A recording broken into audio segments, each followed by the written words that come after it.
जिंदगी, ये जिंदगी अजीब है, दोस्त ना रकीब है। ये जिंदगी अजीब है, दोस्त ना रकीब है। ना कुर्बते ना फासले, ना दूर ना करीब है। कहीं धूप है कहीं छाँव है, ये दूरियों का एहसास है। ये दूरियों का एहसास है, ये दूरियों का एहसास है, दूरियों का एहसास। ये बेहद गलत बात है। क्या हो गया बेटी? औलाद चाहे तो अपने बूढ़े वालिदैन की मायूस जिंदगी में उम्मीद की रोशनी बिखेर सकती है। बच्चे को जैसी तरबियत दोगे बच्चा वैसा बनेगा। जाती मुफाद की दीवार ने मुझे वालिदैन से हमेशा दूर रखा। पता नहीं ये दीवार कब टूटेगी।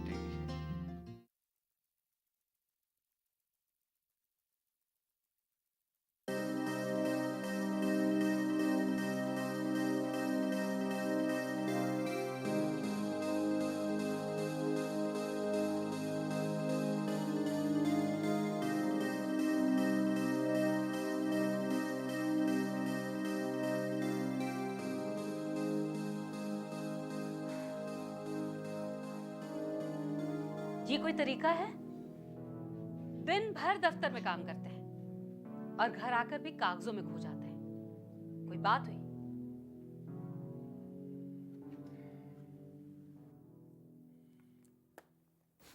इसकी वजह तुम और ये पूरा घर है। क्या? अरे भाई, जैसे मैं ऑफिस से वापस आया हूं, इस घर में ऐसी खामोशी छाई हुई है कि मैं जिक्र नहीं कर सकता। इस खामोशी की वजह है तुमने अपनी बात अधूरी क्यों छोड़ दी? हो सकता है मेरी बात आपको बुरी लग जाए। तुम जानती हो कि मुझे खामोश दरो दीवार बिल्कुल पसंद नहीं है। उसके बावजूद तुम मुझे वजह बताने से गुरेज कर रही हो। मैं अब्बू के कमरे में गया था, वो भी बेवक्त और बेखबर सो रहे हैं।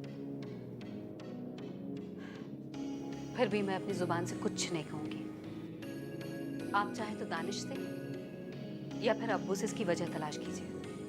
शैला, कौन सी वजह? क्या हुआ? साफ लफ्जों में बयान करो।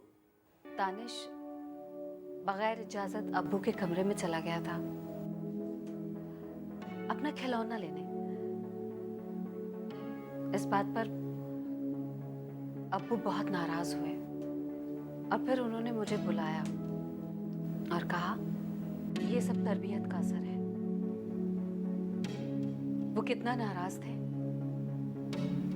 मैं बता नहीं सकती। अच्छा, तो क्या मुझे भी ठीक उसी तरह से उनके सामने अपनी नाराजगी का इजहार करना चाहिए? नहीं, ये मेरा मतलब नहीं है, लेकिन अब्बू इस तरह से क्यों पेश आए, ये तो सोचने की वजह है ना। उनके सेल्फ कॉन्फिडेंस को जो दोबारा वापस लाने की कोशिश कर रहे हैं आप, कहीं उस वजह से घर में नफरत की दीवार तो नहीं खड़ी हो रही है?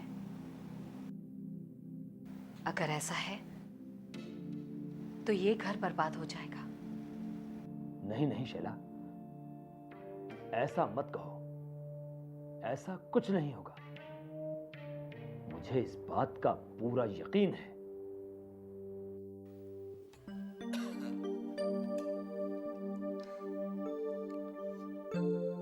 वाह भाई, मजा आ गया। अभी फुल स्टॉप नहीं हुआ जनाब। मीठा तो अभी बाकी है। मतलब अभी मीठा भी खाना पड़ेगा? ठीक है, तो उसे भी क्यों छोड़ा जाए? भाभी ने बिल्कुल सही कहा। भाई सारी चीजें इतनी मजेदार और बेहतरीन बनी हैं कि कुछ भी छोड़ना बेवकूफी है। है ना? जरा मीठा लेकर आओ। जी।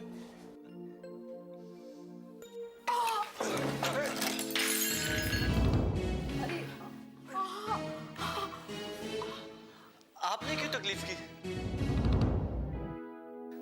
आपको चोट तो नहीं लगी? है ना, इन्हें कमरे में ले जाओ। आइए।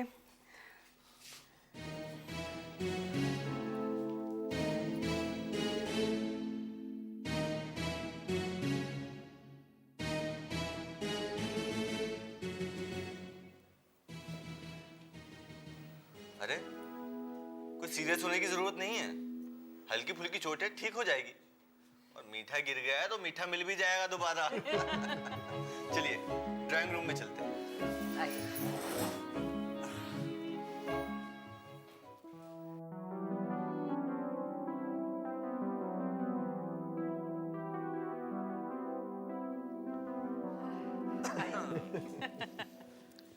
भाई वाह, मजा आ गया। बहुत अच्छा खाना था। वक्त क्या हो गया? वक्त की बात मत कीजिए भाभी, अभी तो गुफ्तगू बाकी है। हाँ भाई, 10:30 बजने वाले हैं। 10:30 बज गए। बहुत देर हो गई है, अब हमें घर चलना चाहिए। माँ और पापा अकेले हैं। चलते हैं, बस अभी थोड़ी बहुत देर है, बस चलते हैं। भाई, मीठे की पार्टी तो अब किसी और दिन ही होगी। यानी सारा मीठा बर्बाद हो गया? जी हाँ। कुछ भी नहीं बचा? बिल्कुल भी नहीं बचा है।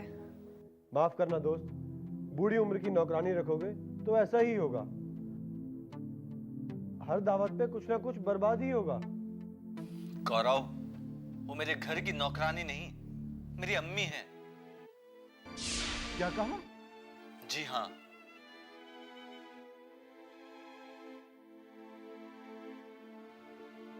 माफ करना दोस्त, मुझसे बहुत बड़ी गलती हो गई।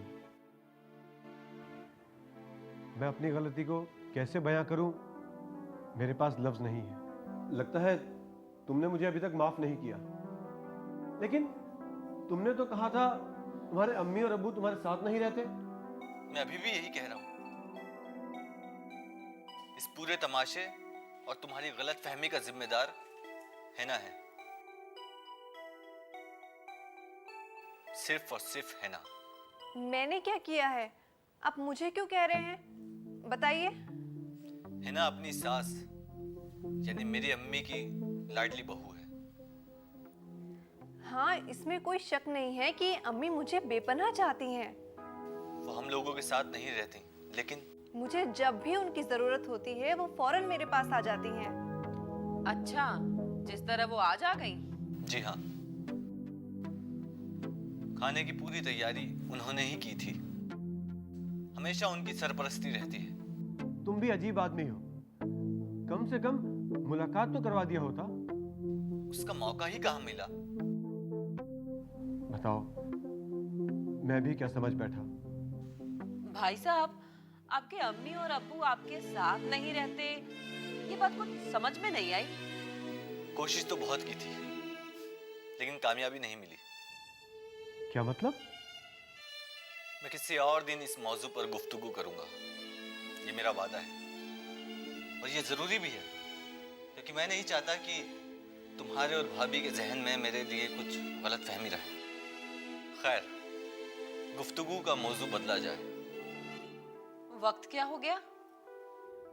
लो, अभी ने फिर से वक्त बताओ।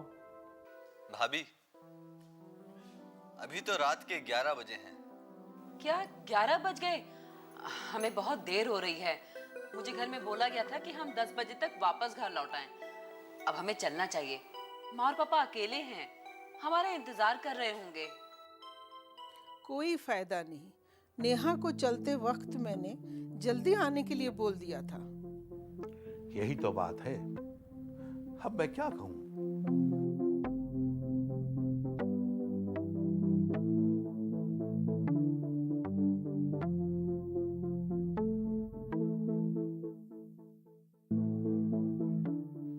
मैं तो नेहा को बहुत जिम्मेदार समझता था, मगर आज उसने अपने जिम्मेदारी का सबूत दे दिया।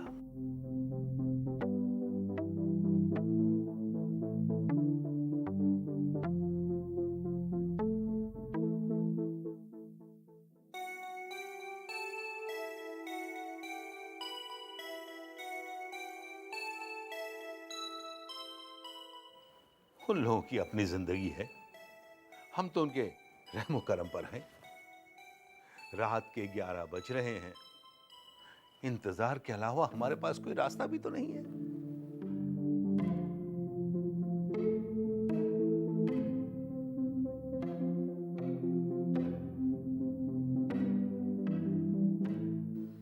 आपके मम्मी पापा इंतजार तो कर रहे होंगे, ये बात तो तय है। बस चलते हैं 2 मिनट में। मेरे साथ ऐसा कोई मामला नहीं है। मैं और हिना जब तक चाहें, जितनी देर तक चाहें, रात को बाहर रह सकते हैं। कोई पाबंदी नहीं है। ऐसा नहीं है, पाबंदी थी जब अम्मी और अब्बू मेरे साथ रहते थे। अमजद की बातें मुझे धीरे धीरे समझ आ रही हैं। इस तरह की गंदी सोच के आदमी के साथ गौरव की दोस्ती है, मुझे तो बहुत ताज्जुब हो रहा है। क्या करूं, कुछ समझ में नहीं आ रहा है। अरे इतनी देर होने का तो कोई मतलब ही नहीं है। आपके इस तरह बैठने से क्या वो जल्दी आ जाएंगे?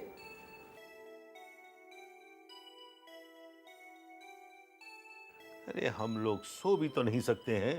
आप सो जाइए, मैं जागती हूँ। अरे नींद तो आंखों से कोसों दूर चली गई है। ये बताइए कि आज क्या रात भर यहीं रहने का इरादा है? आप जितनी परेशान दिख रही हैं, आपके मम्मी पापा उतने परेशान नहीं हैं, क्योंकि उनका अभी तक फोन जो नहीं आया। मैंने अक्सर देखा है कि हमारे बुजुर्ग आपकी परवाह नहीं करते। माफ कीजिएगा, मैं आपके मम्मी पापा के बारे में नहीं कह रहा हूँ, मैंने ऐसी जनरल बात की है। ऐसा नहीं है, दरअसल मैं अपना फोन घर पर ही भूल आई हूँ। और मैंने अपना फोन ऑफ कर रखा है। अच्छा, आपका फोन स्विच ऑफ है? क्यों? मैंने सोचा कि हमारी बातचीत में किसी तरह की डिस्टरबेंस ना हो। लाइए, मुझे अपना फोन दीजिए। ये मैं घर में कॉल कर लेती हूँ, माँ और पापा बहुत परेशान हो रहे होंगे।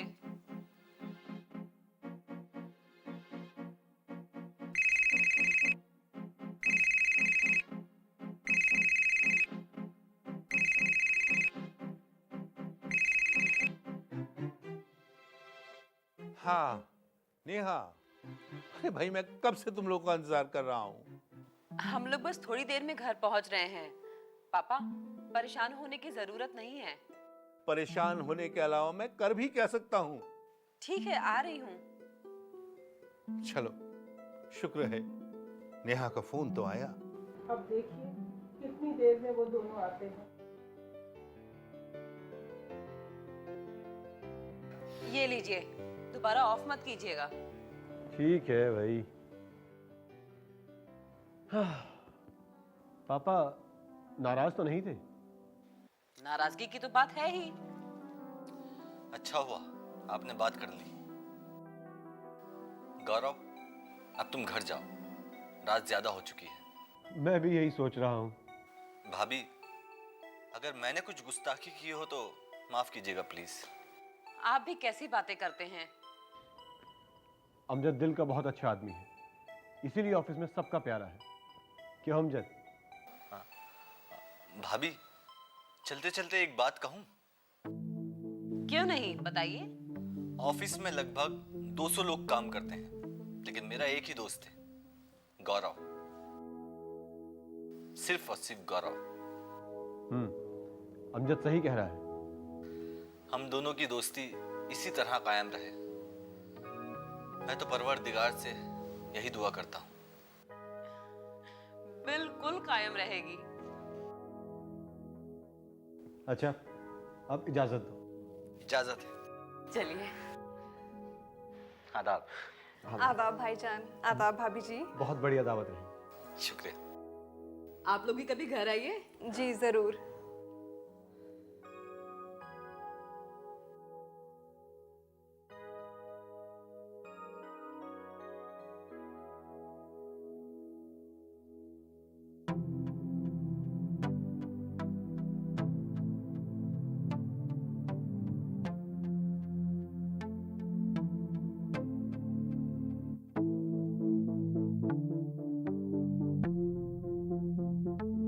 पापा, गुड मॉर्निंग। गुड मॉर्निंग बेटी, गुड मॉर्निंग। सैर के लिए चल पड़े? हाँ, ये तो मेरा डेली रूटीन है। मैं तो रोज सुबह सुबह सैर करने जाता हूँ। हाँ, वो तो मुझे मालूम है। लेकिन आज तुम इतनी सुबह सुबह उठ गई? मैं दरअसल वो कल रात आप काफी देर से सोए, तो मैंने सोचा चलकर देख लूं आप उठे या नहीं उठे। बेटी, मेरी इतनी फिक्र करने की जरूरत नहीं है। कुछ काम मेरे जिम्मे पर भी छोड़ दिया करो। और हाँ, एक बात और, मेरी हर बात मान लेना ये कोई जरूरी नहीं है। तुम लोगों की भी अपनी जिंदगी है, मेरा क्या है? मैंने तो जिंदगी अपनी गुजार ली है। पता नहीं किस दिन रुखसत हो जाऊंगा इस दुनिया से। पापा! बेटी प्लीज, मेरे को सैर के लिए देर हो रही है, मैं चलता हूं, ठीक है?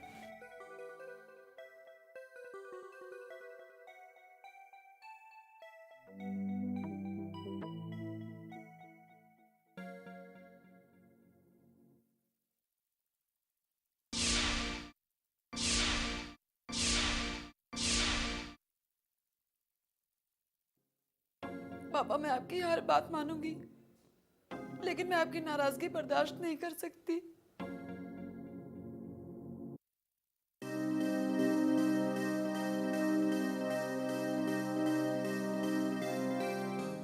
आप आ गए? हाँ, कल ही लौटा हूँ। भाई, आपकी गैर हाजिरी बहुत खटक रही थी। आपको या पार्क को? दोनों को ही समझ गए। भाई बात तो सही है। आप जब यहाँ रहते हैं ना सत्यनारायण जी, तो हर चीज बड़े ही ढंग से ऑर्गेनाइज रहती है। और हाँ शर्मा जी, एक बात तो बताना मैं आपको भूल ही गया। कौन सी बात? बहुत जरूरी बात है, आप सुनेंगे तो खुश हो जाएंगे। अच्छा, तो फिर देर मत कीजिए, जल्दी से बताइए। अपने सत्यनारायण जी छुट्टी पर नहीं गए थे, हाँ, बल्कि वर्कशॉप और सेमिनार में शिरकत करने गए थे। भाई वाह, ये तो बड़ी अच्छी बात है। और इन्हें एक नई डिग्री से भी नवाजा गया है। ये तो खुशी की बात है, आपकी मेहनत का इनाम है। हाँ, मेहनत का इनाम तो मिलता ही है। और सबसे बड़ी बात यह है कि पार्क में आने वाला हर आदमी इन्हें माली समझता है और माली कहकर ही पुकारता है। इन्हें कोई परेशानी नहीं, जबकि इन्होंने एनवायरनमेंटल साइंस का बड़ी बारीकी से मुताला किया है। शायद आप पीएचडी कर रहा हूँ। फिर तो हम इन्हें डॉक्टर साहब कहकर पुकारेंगे। बिल्कुल आपने सही कहा। अब मैं एक आखिरी बात कह रहा हूं और उसके बाद 2 चक्कर लगाने चला जाऊंगा। हाँ हाँ, शौक से जाइए, ये तो जरूरी है। सत्यनारायण जी जैसे आदमी आजकल के जमाने में कम मिलते हैं। एक क्वालिफाइड शख्स जो खामोशी से अपना काम करता है, वरना आजकल के जमाने में तो लोग काम कम और अपना ढोल ज्यादा पीटते हैं। मैं सत्यनारायण जी को झुककर सलाम करता हूं।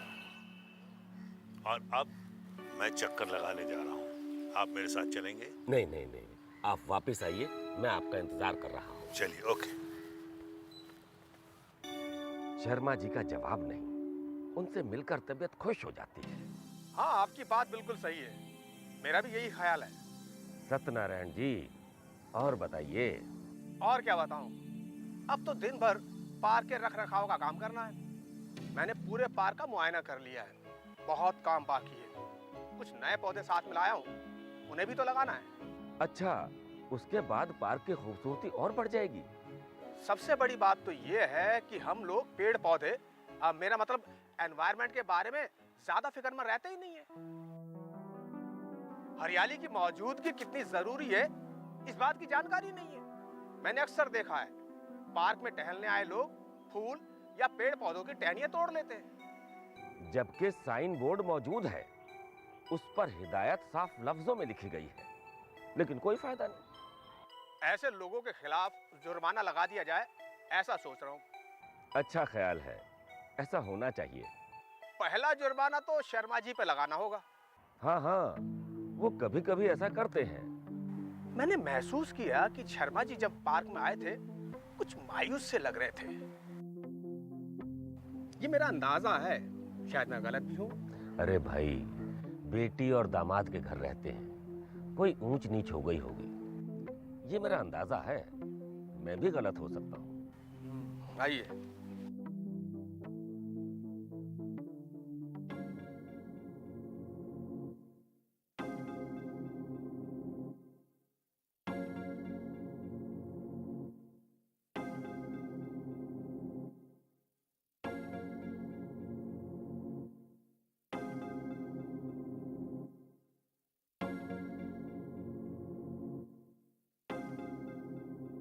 क्या बात है?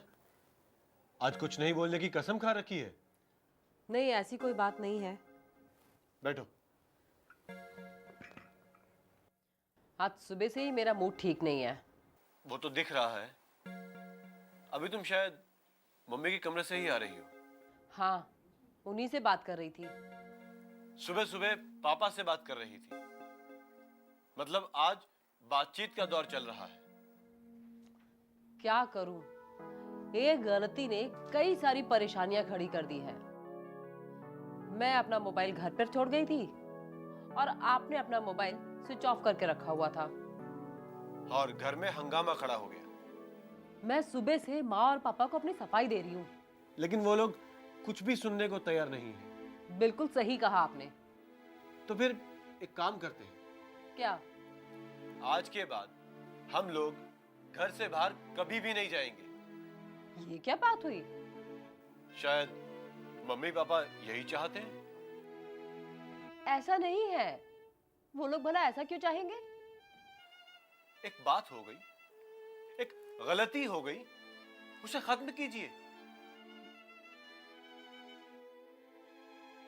बार बार एक ही चीज को कुरेदने से उसका खात्मा नहीं होता,